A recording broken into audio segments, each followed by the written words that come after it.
mag-ingat kayo kasi pati ang demonyo, nagbibigay din ng lakas yan. Di po ba?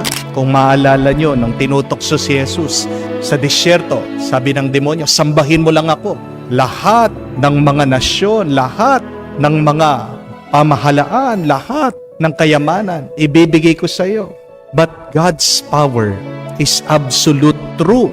When God gives you that power, the effect is your life becomes beautiful. You experience peace. Understand that when we do things without God's command, what happens? We fail. We sin. Diba? Hindi po pinahintulutan ng Diyos si Adan at si Eva na kainin ang bunga ng puno ng tama at mali. At dahil sumuway sila sa Diyos, dahil hindi nila sinundan ang kagustuhan ng Diyos, ang nangyari sa kanila? Napaalis sila sa paraiso. So, look at that, my dear friends. When you do not do what God commands, you will not experience paradise in your life. But when we do God's command, miracles happen. If we want to have real power in our life, we must ask the Lord to command it.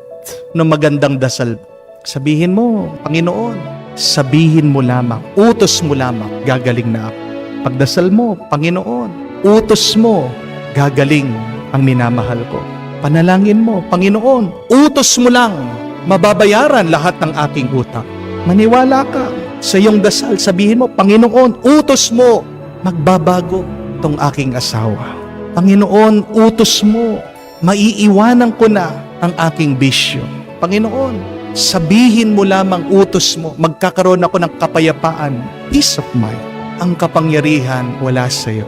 May kapangyarihan tayo, may lakas tayo dahil sa Diyos. Amen? At nasaan ang kapangyarihan ng Diyos? Nasa salita niya. Kaya nga po, balikan niyo yung unang pagbasa. Napakaganda, sabi, that every word of God is tested. It is a shield to those who take refuge to Him. Kaya, mga kapatid, sama-sama po tayong magdasal. Umasa tayo na makakatanggap tayo ng Kanyang lakas. We pray, saying, Lord, summon me. Lord, choose me. Lord, command me.